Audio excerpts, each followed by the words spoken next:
আসসালামু আলাইকুম এভরিওয়ান। ভার্সিটির সিনিয়র ম্যাম গল্পের তৃতীয় পাঠ। তো চলো বেশি কথা না কইয়া গল্প শুরু করা যাক। সোফায় বসতেই বাইর থেকে গাড়ির শব্দের আওয়াজ শোনা গেল। আমি আপুকে শুধু বললাম যে আমাদের বাসায় এসে কেউ আমাদের মেহমানকে বিরক্ত করবে, আর এটা আমি হতে দিব? তোর কি মনে হয়? এটা বলতেই তিনজন পুলিশ অফিসার ভিতরে ঢুকে আমাকে বলল, এই ছেলে, তুমি কি কিছুক্ষণ আগে ঝামেলা করেছিলে? আমি শুধু হ্যাঁ বলতেই মুরব্বী একজন পুলিশ ইন্সপেক্টর এসে আমার শার্টের কলার ধরে বলল, তোর এত বড় সাহস আমার ছেলের গায়ে হাত তুলিস? আজকে তুই থানায় চল, তোর খবর করছি। আপু আমার হাত ধরে বলল, ওকে কোন কারণে নিয়ে যাবেন? আপনাদের কাছে কোনো প্রমাণ আছে কি? ইন্সপেক্টর হাসি দিয়ে বলল, প্রমাণ লাগবে? এখন যদি আমি তোর গায়ে হাত তুলি তাহলে তোর ভাই আমাকে মারবে, তখন তো প্রমাণ হয়ে যাবে। আমার রাগ এবার দ্বিগুণ হয়ে গেল। ওর কত বড় সাহস আমার আপুকে নিয়ে কথা বলে। হাতে হকি স্টিক ছিল, ওটা দিয়েই আমি ওদের মারতে লাগলাম আর জোরে জোরে বলছি, তুই আমার আপুর গায়ে হাত দিবি? তুই তোর ছেলের মতো লুচ্চামি করবি আর পুলিশ বলে আমার হাত থেকে বেঁচে যাবি? এটা তো হতে দিব না। ইন্সপেক্টর ছিল টাকলা, ওর মাথায় জোরে আঘাত করতেই মাথা ফেটে রক্ত পড়তে লাগলো।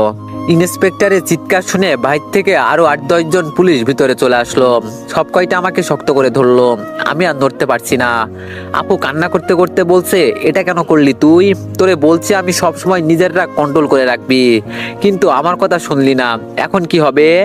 ইন্সপেক্টর বাসা থেকে বের হতে হতে বলল, আমার ছেলেকে মেরে আমার মাথা ফাটিয়ে দিলি, আজকে তোর খবর আছে। এই ওকে থানায় নিয়ে চল। আমাকে ধরে পুলিশের জিপে তোলা হলো। আপু আমাদের পিছনে দৌড়ে এসে বলছে, ও ছোট মানুষ, এত কিছু বোঝে না, প্লিজ মাফ করে দেন। ওরা কোনো কথা না বলে আমাকে নিয়ে থানায় যেতে লাগলো। নিজেকে নিয়ে আমার কোনো চিন্তা নাই, আমি বাঁচবো না মরবো আমি আমার চিন্তা করি না। শুধু এইটুকু জানি, আমার পরিবারের সাথে কেউ বেয়াদবি করলে আমি ওকে ছাড়বো না, সে পুলিশ হোক আর প্রেসিডেন্ট হোক। থানায় নিয়ে গিয়ে জেলের ভিতরে ঢুকিয়ে ইন্সপেক্টর বলল, ওর হাত পা ভালো করে বেঁধে ফেল, আমার ছেলে কিছুক্ষণ পর আসবে, ওকে ভিতরে ঢুকতে দিবি।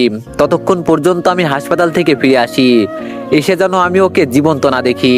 যদি ওর নাক দিয়ে নিঃশ্বাস বের হয় তাহলে তোমাদের নাক থেকে জীবনের মতো নিঃশ্বাস বন্ধ করে দিব। ওরে মেরে ফেল, আমি সবকিছু সামলে নিব, তোমাদের চিন্তা করতে হবে না। এই কথা বলে ইন্সপেক্টর বাইরে চলে গেল। সব কয়টা পুলিশ কনস্টেবল আমার দিকে তাকিয়ে আছে, ওরা কি করবে বুঝতে পারছে না। ঠিক সেই সময় পুলিশ ইন্সপেক্টরের টাকলা ছেলে ভিতরে ঢুকলো। ও ভিতরে ঢুকে একটা লাঠি হাতে নিয়ে জেলের দরজা খুলে ভিতরে এলো। এসে দাঁড়িয়ে বলল, তো কি খবর তোর? আমি রেগে বললাম, এক বাপের পোলা হলে আমাকে খুলে দেখ, তোর প্যান্ট খুলে ন্যাংটা করে পিটাবো। এই বলতেই ছেলেটা জোরে চিৎকার দিয়ে বলল, তুই আমার বাবাকে নিয়ে কথা বলিস, এত বড় কলিজা তোর? এই বলে লাঠি দিয়ে আমাকে ইচ্ছা মতো মারতে লাগলো। মারতে মারতে এক সময়ও হাঁপিয়ে গেল। এবার আমাকে মারা বন্ধ করে ও শরীর থেকে শার্ট খুলে বলল, এত মারলাম তোরে, এরপরও তোর মুখ থেকে কোনো আওয়াজ আসছে না।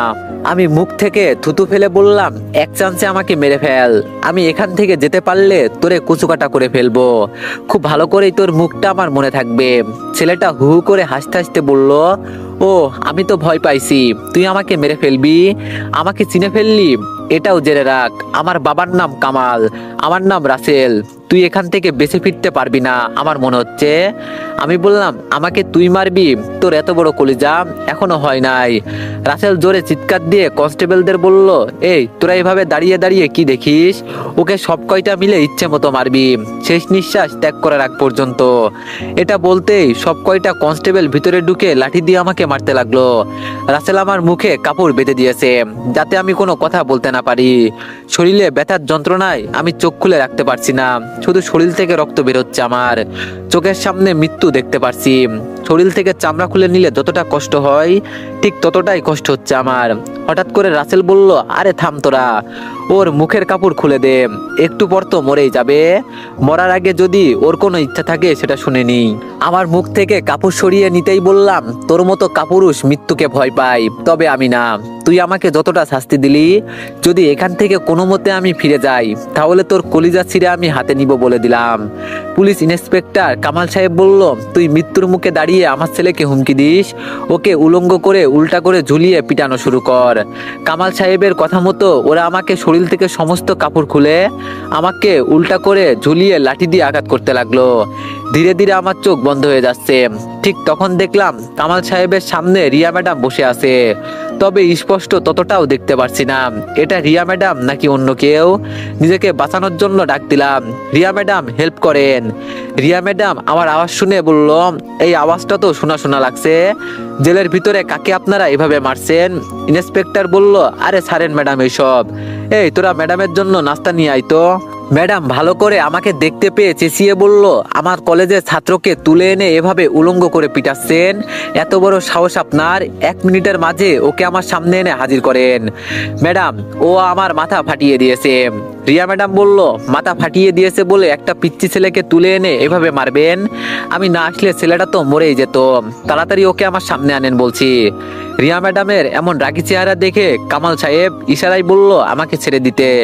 শুধু আন্ডার প্যান্ট পরিয়ে আমাকে জেলের ভিতর থেকে বের করলো। আমার শরীর থেকে টপ টপ করে রক্ত পড়ছে। রিয়া ম্যাডাম আমাকে শক্ত করে ধরে বলল, ওরা তোমাকে এভাবে মারলো কেন?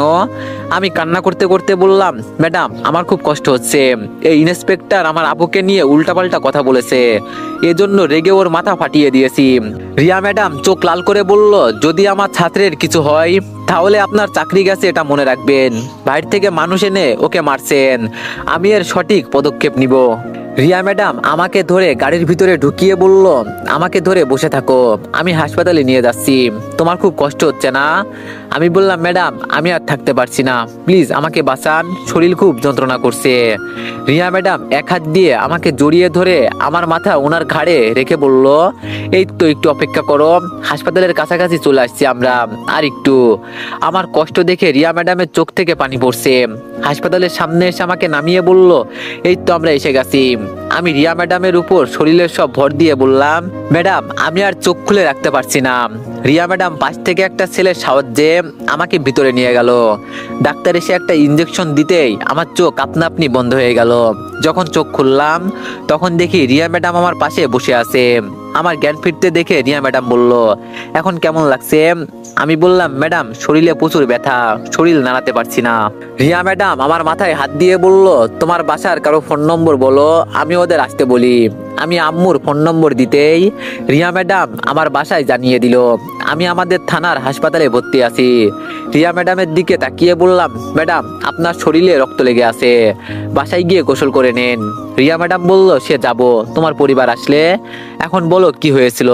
আমি সংক্ষেপে সবকিছু বললাম। রিয়া ম্যাডাম সব শুনে বলল, ঘটনা বুঝলাম, কিন্তু তোমার এতটা রেগে যাওয়া উচিত হয় নাই, আমি ওদের দেখে নিব। আমি বললাম, ম্যাম আপনি থানায়? রিয়া ম্যাডাম বলল, আমার কলেজ সম্পর্কে ওনার সাথে একটু কথা বলতে গিয়েছিলাম, গিয়ে দেখি তুমি। আমি বললাম, আমি আপনার সাথে কত বিয়াদবি করছি, আর আপনি আজকে আমাকে বাঁচিয়েছেন ম্যাডাম। রিয়া ম্যাডাম বলল, শিক্ষক হলো গুরুজন, অপমান করছো বলে আমি তোমার উপর প্রতিশোধ নিব এমন নয়, শুধু আঙ্গুল দিয়ে বুঝিয়ে দিব কোনটা খারাপ আর কোনটা ভালো। আমি বললাম, আপনি খুব ভালো ম্যাডাম। রিয়া ম্যাডাম বলল, এতটাও না, এখন বলো কিছু খাবে? আমি বললাম, চকলেট খাবো ম্যাডাম, এনে দিবেন? রিয়া ম্যাডাম হাসি দিয়ে বলল, চকলেট খেলে পেট ভরবে, শরীর থেকে প্রচুর রক্ত গিয়েছে, ভিটামিন জাতীয় কিছু খেতে হবে, আর আজ থেকে কারোর সাথে কোনো ঝগড়া করবে না, মনে থাকবে তো? আমি বললাম, চেষ্টা করব ম্যাডাম। রিয়া ম্যাডাম বলল, দিব এক মায়ের, জানো আমি কত ইম্পর্টেন্ট একটা কাজ ফেলে আসছি, এত টাকার বাজেট হাতছাড়া হয়ে গেল, তাও আমার ছাত্রের তো কিছুই হয় নাই। আমি বললাম, ম্যাডাম আপনাকে যে বিয়ে করবে তার ভাগ্য খুলে যাবে, আপনি খুব ভালো ম্যাডাম। এর মাঝে আমার আম্মু দৌড়ে এসে ভিতরে ঢুকলো। আম্মু ভিতরে ঢুকে আমাকে জড়িয়ে ধরে সে কি কান্না। আমি আম্মুকে থামিয়ে বললাম, এত কান্না করো না, আমি বেঁচে আছি, মরে তো আর যাই নাই, যার কারণে বেঁচে ফিরছি, এই হলো আমাদের প্রিন্সিপাল ম্যাডাম। আম্মু রিয়া ম্যাডামের হাত ধরে বলল, তুমি না থাকলে আমার ছেলেটাকে হয়তো মেরে ফেলতো, ওই কামাল সাহেব পুলিশ নামের নরপশু, ওকে আমি খুব ভালো করেই চিনি। রিয়া ম্যাডাম বলল, আমি ওর কলেজের প্রিন্সিপাল, আমি থাকতে আমার ছাত্রের কিছু হতে দিব কিভাবে? আর হ্যাঁ, ওর দিকে একটু খেয়াল রাখবেন, সুস্থ হলে বলবেন ঠিকমতো পড়াশোনা করার জন্য। এখন আমি গেলাম। আমি বললাম, ম্যাম শোনেন। রিয়া ম্যাডাম দাঁড়িয়ে আমার দিকে তাকিয়ে বলল, আমার এখন যেতে হবে, এমনি অনেকটা সময় চলে গেছে, যদি কোনো সমস্যা হয় আমাকে বলবে, ঠিক আছে? রিয়া ম্যাডাম আর কিছু না বলে চলে গেল। রিয়া ম্যাডাম যেতেই আমার পরিবারের সবাই ভিতরে ঢুকলো। বাবা বেশ রাগে সুরে বলল, ঝামেলা করবি ঠিক আছে, তাই বলে কি পুলিশের সাথে ঝগড়া করবি? এখন যদি আমি বললাম যদি পারতাম ওর কলিজা ছিঁড়ে বের করে দিতাম। ও কিভাবে বলে আমার আপুর শরীরে হাত দিবে। আপু আমার মাথার পাশে বসে বলল, যা হয়ে গেছে তা বললে কি আর আসবে, এখন বল কেমন লাগছে। আমি বললাম প্রচুর খারাপ, হাত পা নাড়াতে পারছি না।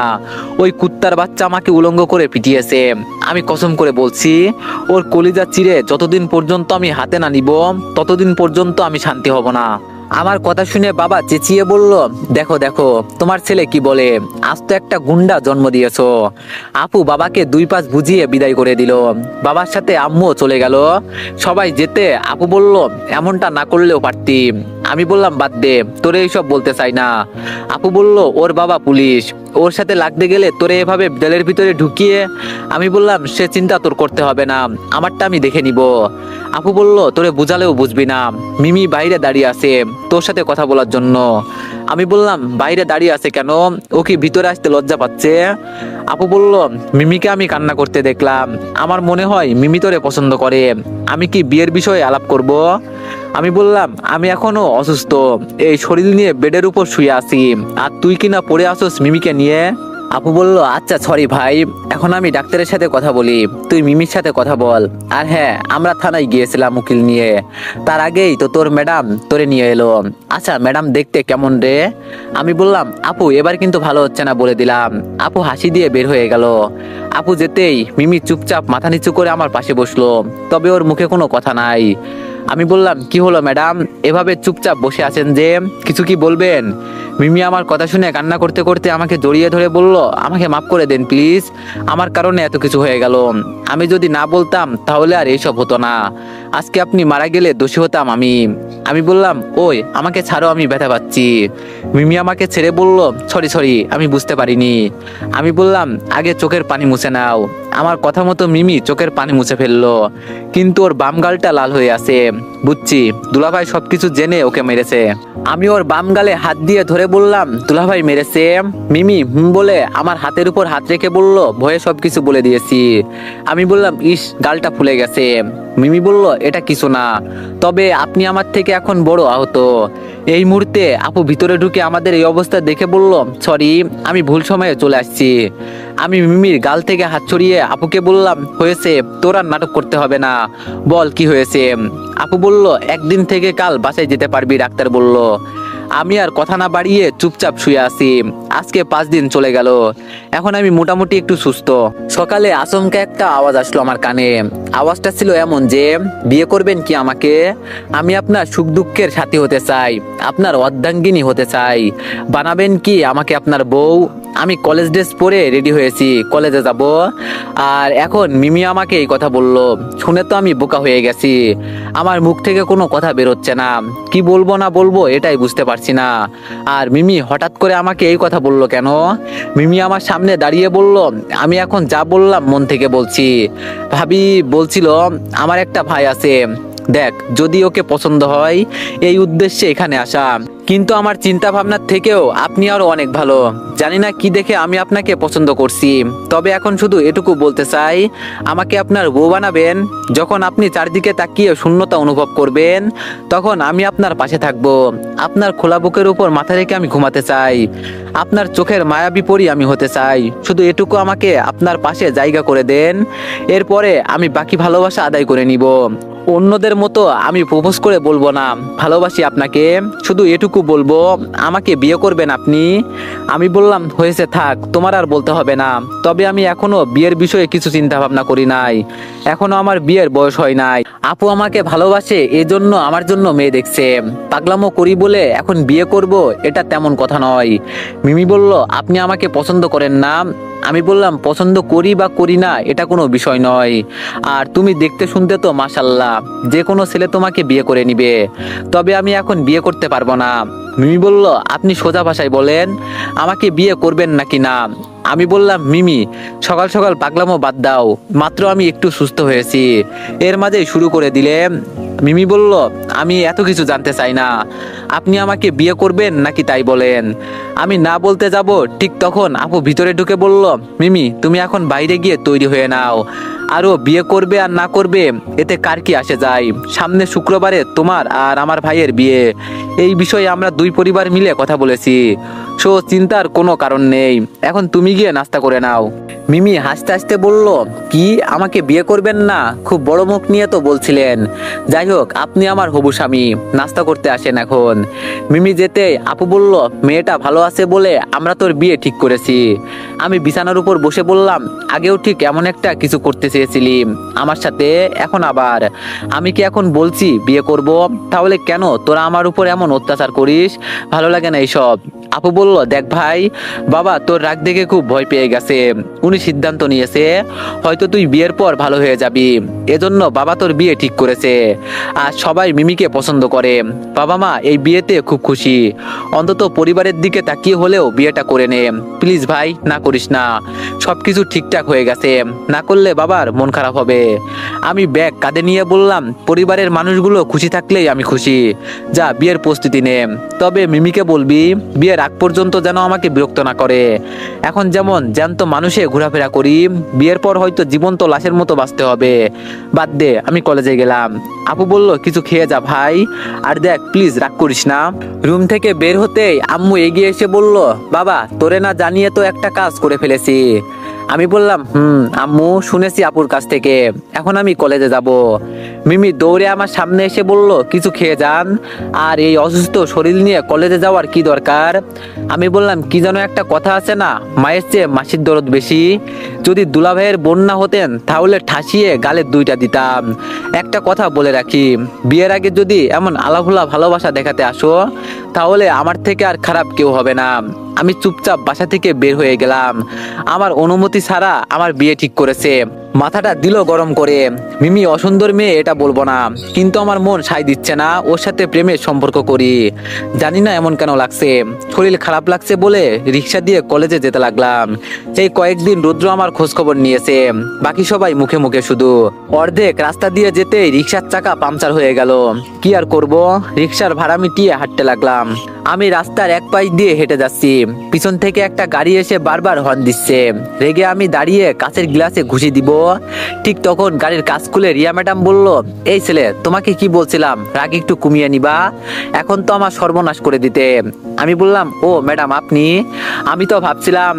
রিয়া ম্যাডাম বলল, তা হেঁটে হেঁটে কেন?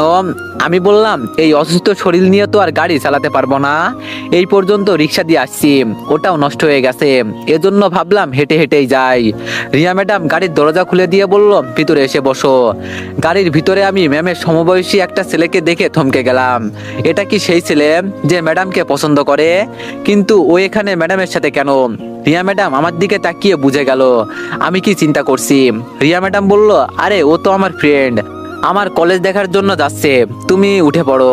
আমি গাড়ির দরজা লাগিয়ে দিয়ে বললাম, চলে যান ম্যাডাম আপনি, আমি যাব না, আর বড়দের আমি বিরক্ত করতে চাই না। রিয়া ম্যাডাম বলল, ভয় পাচ্ছ তাই তো, আর এমনি তুমি অসুস্থ, হেঁটে যেতে পারবে না, ঠিক আছে সামনে বসে পড়ো তুমি। সামনে বসার জন্য রিয়া ম্যাডাম বলছে, এই সুযোগ তো আমি আর মিস করতে চাই না। আমি সাথে সাথে গাড়ির দরজা খুলে ম্যাডামের পাশে বসে গেলাম। পিছনে যিনি বসে আছেন তার মুখটা কেমন যেন হয়ে গেল। মনে মনে বললাম, হালার পুত, আমাকে চিনিস না তো তুই। রিয়া ম্যাডাম গাড়ি চালাতে চালাতে বলল, তো এখন তোমার শরীর ঠিক আছে তো? কয়েকদিন কলেজে না আসতে। আমি বললাম, ম্যাডাম বাসায় বসে থাকতে ভালো লাগে না, এজন্য ভাবলাম কলেজে গিয়ে ঘুরে আসি। রিয়া ম্যাডাম এবার চুপচাপ গাড়ি চালাতে লাগলো। আমি রিয়া ম্যাডামের দিকে তাকিয়ে আছি। রিয়া ম্যাডামের সামনের চুলগুলো উড়ে এসে মুখের উপর পড়ছে।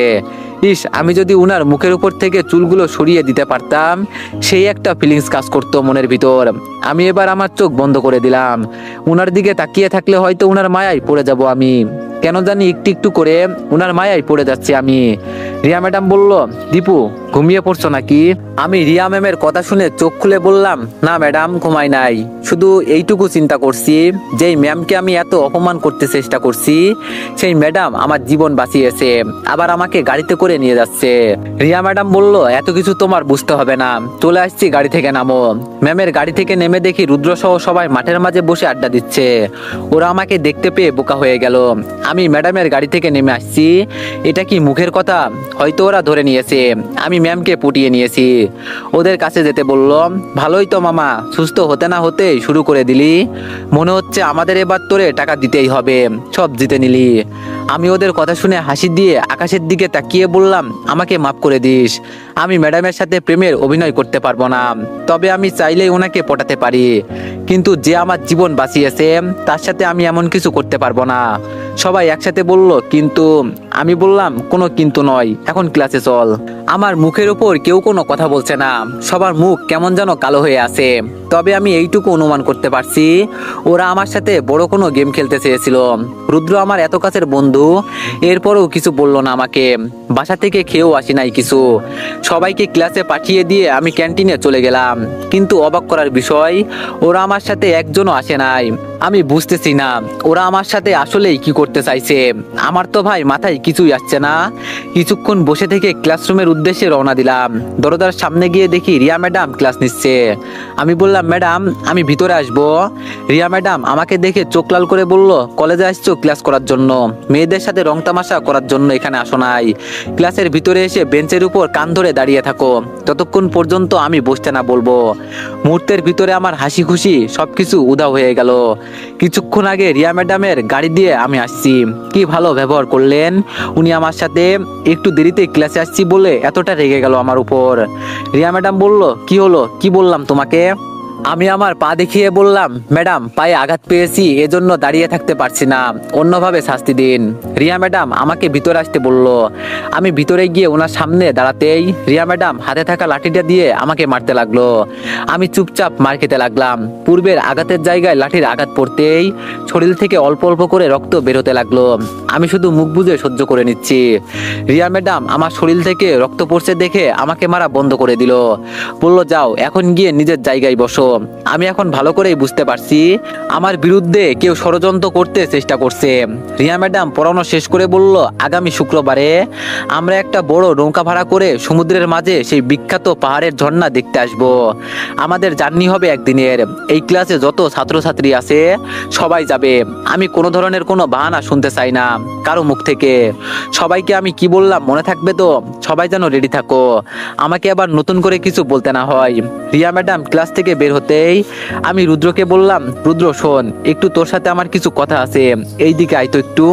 রুদ্র আমাকে অবাক করে উত্তর দিল, আমার এখন সময় নেই বন্ধু, পরে তোর সাথে কথা বলবো। এই বলে সবাই আমাকে একা রেখে বের হয়ে গেল। আমার এখন চিন্তা হতে লাগলো যে ওরা আমার সাথে এমন করছে কেন। হঠাৎ করে সবাই আমাকে একা করে দিল। বসা থেকে দাঁড়াতেই মনে হলো শরীর ব্যথায় যন্ত্রণায় জ্বলে পড়ে যাচ্ছে। ভাবলাম যাই ম্যাডামের সাথে একটু কথা বলে আসি। হঠাৎ করে উনি আমার উপর এতটা রেগে গেল কেন? দরজার সামনে দাঁড়িয়ে দেখি রিয়া ম্যাডাম কি জানি লেখায় বিজি ছিল। আমি আস্তে করে ডাক দিলাম, ম্যাডাম আমি কি ভিতরে আসবো? রিয়া ম্যাডাম মাথা নিচু করে চোখ লাল করে বলল, কি চাই তোমার এখানে? আমি বললাম, ম্যাডাম আমার। রিয়া ম্যাডাম বলল, এখন এখান থেকে যাও, আমাকে বিরক্ত করবেন একদম। আমি বললাম, ম্যাডাম 1 মিনিট কথা বলবো প্লিজ। রিয়া ম্যাডাম বলল, বলছি তো আমাকে একদম বিরক্ত করবে না, যাও এখান থেকে বলছি। আমি হতাশ হয়ে বের হয়ে গেলাম। কলেজের গেট থেকে বের হয়ে বাসার দিকে রওনা দিলাম। আসার সময় দেখলাম কলেজের মাঠে আমার সকল বন্ধু বান্ধব বসে আড্ডা দিচ্ছিল। আমি শুধু ওদের না করছি রিয়া ম্যামের সাথে আমি এমন করতে পারবো না, আর এতেই ওরা আমার সাথে এমন করলো। বাসায় গিয়ে সরাসরি রুমে চলে গেলাম। শার্ট খুলে দেখি শরীরে রক্ত শুকিয়ে কাঠ হয়ে গেছে। আমি খারাপ ছেলে নাকি আমার কপালই খারাপ এটাই বুঝি না। দরজা ঠেলে মিমি ভিতরে ঢুকে বলল, এ কি, আপনার এই অবস্থা কি করে হলো? আপনার শরীরে তো।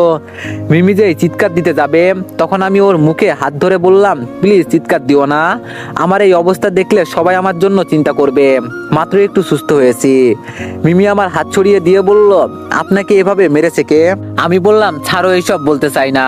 মিমি বলল, আপনি কি মার খাওয়ার জন্য জন্ম নিয়েছেন? কাউকে মারতে পারেন না? আমি চুপ করে বিছানার উপর বসে বললাম, 8-10টা ছেলে পেলেকে আমি একাই সামলাতে পারি, এটা কোনো বিষয় না। কিন্তু আজকে আমাকে এমন কেউ মেরেছে যে ওনার লাঠি হাতে নিয়ে ধরলে আমার পড়াশোনার লালবাতি চলে যাবে। মিমি ওয়াশরুমে গিয়ে ওর ওড়না পানিতে ভিজিয়ে এনে আমার সামনে দাঁড়িয়ে ওর ভেজা ওড়না দিয়ে আমার শরীরের রক্ত মুছতে লাগলো। হঠাৎ করে মিমি কান্না করে বলল, জানি না অল্প দেখায় কাউকে এতটা বেশি ভালো লেগে যাবে। যাকে বিয়ে করতে চাই সে যদি আমার উপর থেকে মুখ ফিরিয়ে নেয় তাহলে এই বিয়ের কোনো অর্থ আছে? আমি মিমিকে 2 হাত দিয়ে জড়িয়ে ধরে বললাম, থাকতে পারবে তো আমার পাশে? আমার এমন কথা শুনে মিমি আমাকে জড়িয়ে ধরে হাউমাউ করে কান্না করতে লাগলো। আমি এখন ভালো করেই বুঝে গেছি, বেশি কিছু চাওয়া ভালো না, অল্প সুখ আমার জন্য যথেষ্ট। আমার বাবা মা মিমিকে পছন্দ করেছে, আমি আর না করে কি করব? এর থেকে বরং ওকে মেনে নিয়ে সংসার করি, এটাই আমার জন্য বেস্ট হবে। আপু ভিতরে ঢুকে আমাদের এই অবস্থা দেখে বলল, যাক অবশেষে তাহলে ভালোই হলো, দুজন দুজনকে মেনে নিয়েছে। মিমি আমাকে ছেড়ে চোখের পানি মুছে বলল, ভাবি আপনি একটু পরে আসলে কি এমন হতো? মাত্র ওনাকে একটু জড়িয়ে ধরেছিলাম আর আপনি এসে দিলেন সবকিছু শেষ করে। আপু আমার শরীরের দিকে তাকিয়ে বলল, তোর শরীরের আবার? আপু কিছু বলার আগে মিমি বলল, এই বিষয়ে ওকে কিছু জিজ্ঞাসা করবেন না, ওকে আমি খুব বকা দিয়েছি, আজকের পর থেকে উনি ভালো হয়ে যাবেন আমাকে বলেছে। আপু হাসি দিয়ে বলল, তাহলে ঠিক আছে। আর মিমি, আজকে তোমাকে বাসায় যেতে হবে। মিমি কিছু বলতে যাবে ঠিক সেই সময়ে। তো এভরিওয়ান, নেক্সট পার্টের জন্য সবাই একটু বেশি বেশি লাইক আর একটা করে কমেন্ট করে দিয়েন। ধন্যবাদ।